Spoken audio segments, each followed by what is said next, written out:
Select the surface measurement and insert it on the levels or drawing models.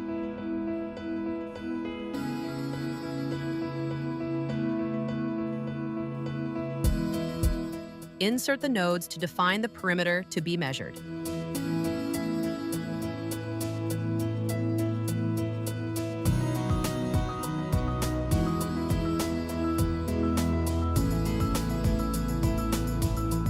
Modify the polyline using the options in the Edit menu.